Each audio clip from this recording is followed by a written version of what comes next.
Senate leaders say they would like to have a tax bill in the next few weeks. The E-Team's John Kosick looks at what it could mean for Northeast Ohio.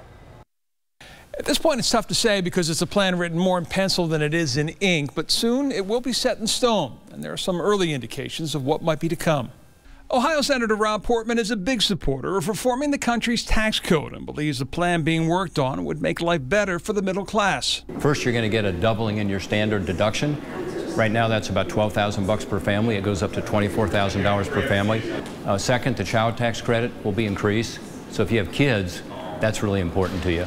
But while they giveth, they also taketh away. They're cutting out salt. Good for your diet, bad for your 1040 if you itemize. Salt is a state and local tax deduction, so in addition to your income taxes, you couldn't deduct your property taxes either. That's important to note in Cuyahoga County, which is home to 8 of the top 15 highest property tax rates in the state. If you take the standard deduction, you don't worry about that because you're not going to itemize, and about 2/3 of people in Cleveland already take the standard deduction. For people who are a little higher income, it's going to be a concern.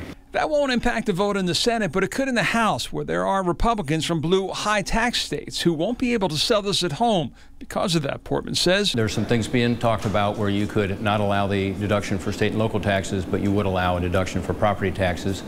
Theory being, you know, that's schools and fire and police. It also might help to bring some Democrats on board. Portman thinks getting this done before the end of the year is ambitious, but possible. For the E-Team, I'm John Kosick.